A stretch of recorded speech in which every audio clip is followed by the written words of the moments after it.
it's Michelle Liana here. Thank you for coming to today's podcast. This is my first podcast actually, so be nice, guys.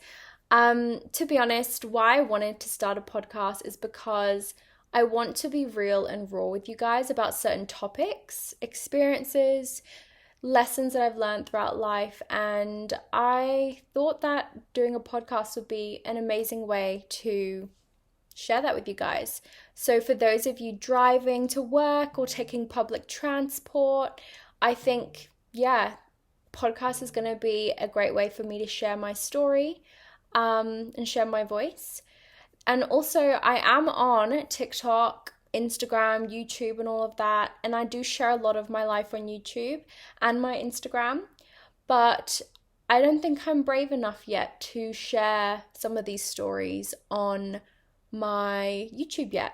And I think my voice is enough. So yeah, you're not going to get me face to face with the camera revealing some of my experiences just yet anyway.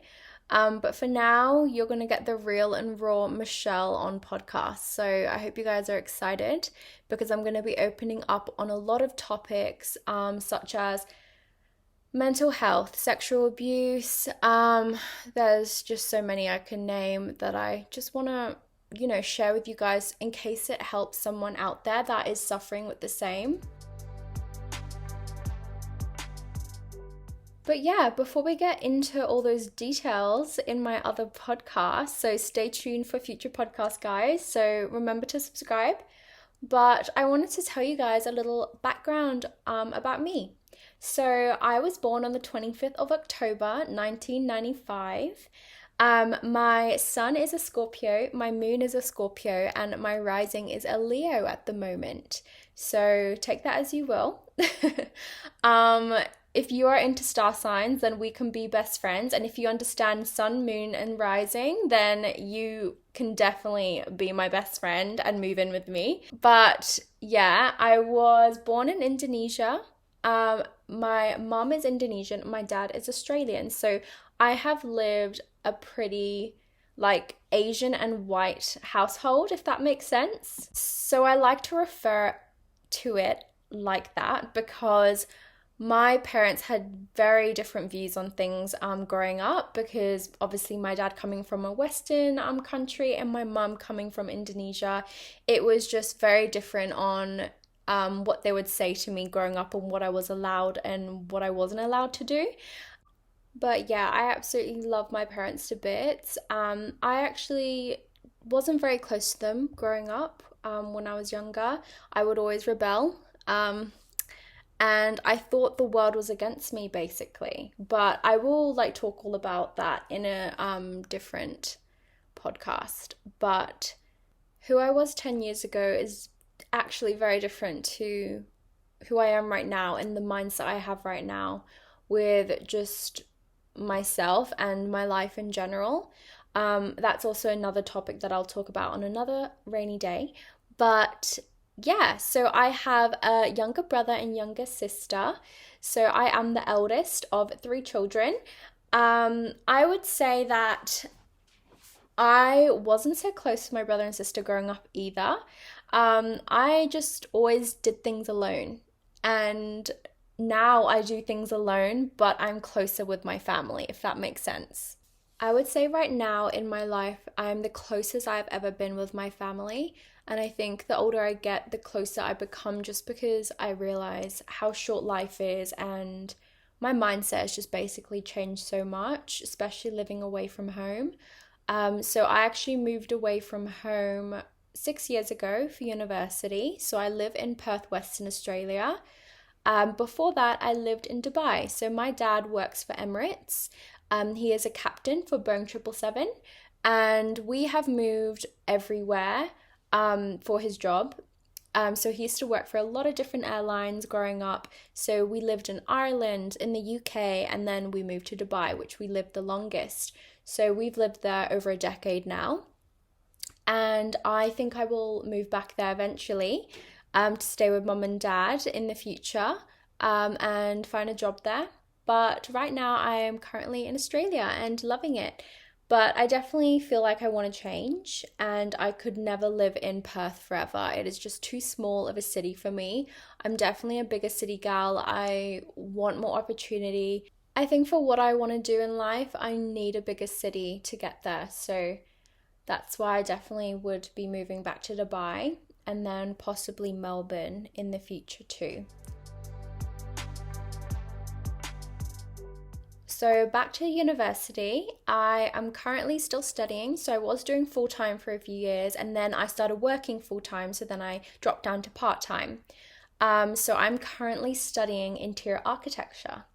And I have a love and hate relationship with this course because it is very time consuming. That's why I dropped down to part time, because projects take up so much time.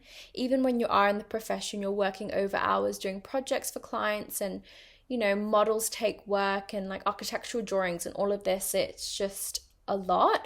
But I love the creativity process of a design, and I love that that process and the final outcome is just so satisfying after you spent so long on a design. So I am not an academic person at all. I have always thrived in creative outlets and just creativity in general. That is just what I'm built on. I did so well in art and dance and those types of subjects at school, and like science and math and all of that were just not my strong suit. I was also very naturally talented in music, but I wasn't passionate about it. So if you know Scorpios, we have to be extremely passionate about something to pursue it. And mum wanted me to pursue music because my whole family is just so musical. And I love music too, but I just wasn't passionate to pursue it as a subject in school. So I did complete an international baccalaureate and a GCSE, which is the British schooling. So I did go to a British school, so that's why you can hear some British in my accent. But I also did pick up a British accent from living in the UK for 4 years. So I was so pommy back then. I was like, oh my God, mummy, like that type of British. And now I currently work in beauty retail, and when I talk to the customers and I'm putting through things on pause, some people that are Aussie just don't understand my accent, and I also just don't understand theirs. So that is a dilemma. Even though I feel like I have a very strong pronunciation, I don't struggle pronouncing things, but maybe they just don't understand what I'm saying because of how my accent is. But yeah, isn't that so funny? Just accents in general, like how people pronounce words and that just doesn't come across as clear to other accents. But yeah, I grew up like with loads of cultures and so many different nationalities that I respect different cultures and religions and nationalities, because I went to school with people from Sudan, people from Ireland, people from Scotland, people from South Africa. Like I had friends from every single country. Like I could honestly name, I had a friend from everywhere. And obviously I don't want to offend anyone by saying this, but I do think that in Australia, it is not as accepting of culture like what I'm used to from living in the Middle East. So obviously, like just everyone is foreigners in the Middle East, like they're all expats in Dubai, and you're just living with so many different cultures and nationalities that everyone's just so respectful and they care about one another. And yeah, I just love the culture in Dubai. This will be a topic I am going to talk about. Obviously, it is a topic that is touch and go, but I just want to be real and raw with you guys on here and speak my truth and my opinion, because this is my podcast after all. So, if you're wondering why I named my podcast The Unsettled Girl, it's because I will never settle for something, and I constantly want to be growing. I constantly want to be evolving and moving on to the next best thing for me. I don't want to settle for something that isn't for me. You'll know when something isn't for you as well, and this is another topic that I will love to talk to you guys about on my podcast. So there is a few interpretations of my name, but that is the main reason why I named this podcast The Unsettled Girl. And I think another meaning of The Unsettled Girl is that we're never truly like settled in life or feel content. And I think that I speak for a lot of people that we constantly want something more, even when we have everything in life. And yeah, I will leave it up to your interpretation, guys, but I thought it was a very cool name. I think I've rambled on a bit too long for you guys, but I just wanted to thank you so much for clicking and listening to this podcast. Don't forget to subscribe, and I'll speak to you guys in my next one. Bye!